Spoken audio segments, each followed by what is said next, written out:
मुंबई गोवा महामार्गावर मोठी वाहतूक कोंडी निर्माण झालेली आहे। माणगाव आणि इंदापूर शहराजवळ वाहनांच्या रांगा लागलेल्या आहेत। शिमग्यासाठी कोकणवासीय मुंबईहून गावाला निघालेले आहेत, त्यामुळे वाहनांची संख्या वाढलेली असून पुढील 3 दिवस वाहतूक कोंडी होण्याची शक्यता वर्तवली जाते।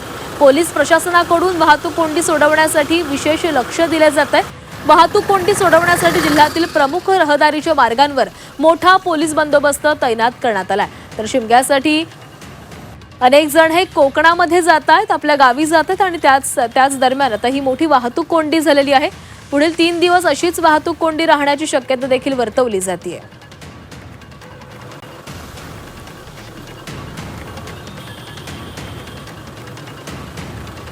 तर मुंबई गोवा महामार्गावर मोठी वाहतूक कोंडी झालेली आहे। माणगाव आणि इंदापूर शहराजवळ वाहनांच्या रांगा लागलेल्या आहेत। शिमग्यासाठी कोकणवासीय मुंबईहून गावाला निघालेले आहेत, त्यामुळे वाहनांची संख्या वाढली असून पुढील 3 दिवस वाहतूक कोंडी होण्याची शक्यता वर्तवली जाते।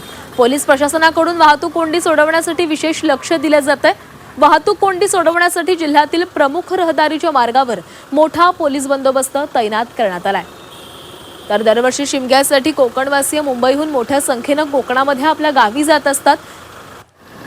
आपल्या गाड्या घेऊन हे सगळेच जण आपल्या गावी निघालेले असतात आणि त्याच दरम्यान ही मोठी वाहतूक कोंडीचा त्यांना सामना करावा लागतोय। आणि आता या संदर्भात बोलूयात, आमचे प्रतिनिधी प्रफुल्ल पवार आपल्यासोबत जोडले गेले आहेत। प्रफुल्ल, मुंबई गोवा महामार्गावर मोठी वाहतूक कोंडी झालेली आहे। शिमग्यासाठी कोकणवासी आपल्या गावी निघालेत आणि त्यांना आता वाहतूक कोंडीचा सामना करावा लागतोय।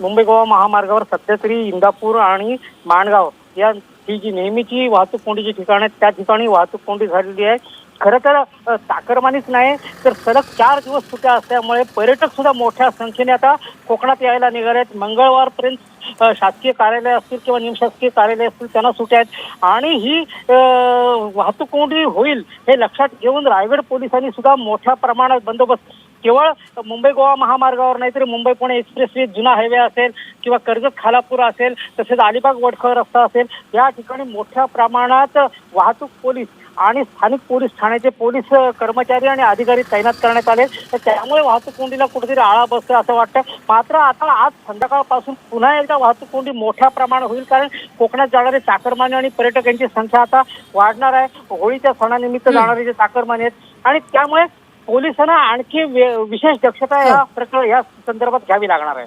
नक्कीच प्रफुल्ल, धन्यवाद दिलेल्या सविस्तर माहितीसाठी।